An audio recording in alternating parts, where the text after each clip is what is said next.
আসসালামু আলাইকুম। বরাবরের মতো আবারও হাজির হলাম একটা বড় ভিডিও নিয়ে।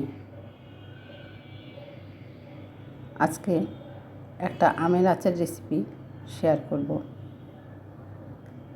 আমি যেভাবে এই আচারটা তৈরি করেছি সেটাই আপনাদের সাথে শেয়ার করব। এই আচারটা টক, মিষ্টি আর ঝাল স্বাদের। এটা দেখতে যেমন সুন্দর, খেতেও তেমনি মজাদার। তো সরাসরি আমরা রান্না চলে যাচ্ছি। প্রথমে একটা প্যানে দিয়েছি সরিষার তেল, রসুন কুচি, একটু সরিষার তেলে রসুন কুচি ভেজে নিয়েছি। দিয়েছি কেটে রাখা আম। এ পর্যায়ে দিয়েছি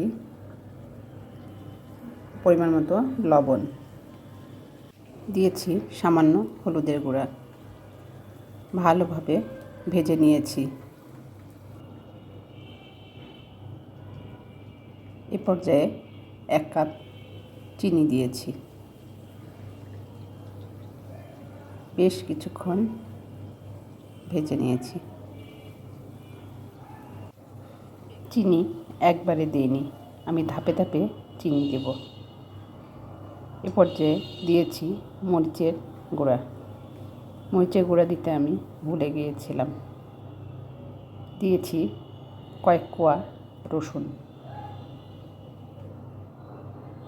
বেশ কিছুক্ষণ নাড়াচাড়া করে আবার 1 কাপ চিনি দিয়েছি। এ পর্যায়ে দিয়েছি ভিনেগার।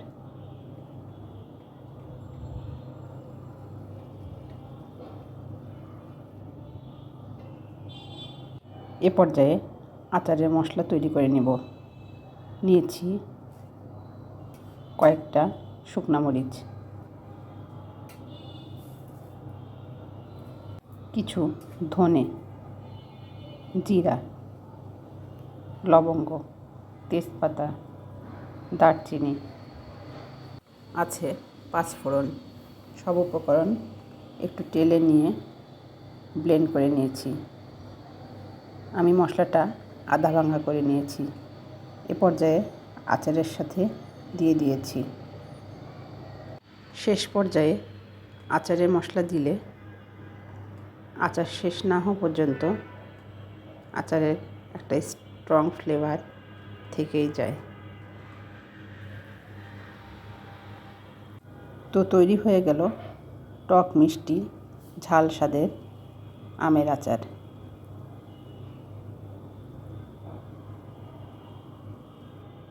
আমার এই আচার তৈরি আপনাদের কেমন লাগলো?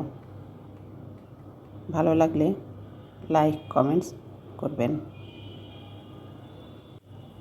আর শেয়ার করে অন্যকে দেখার সুযোগ করে দিবেন। সবাই ভালো থাকবেন। আল্লাহ হাফেজ।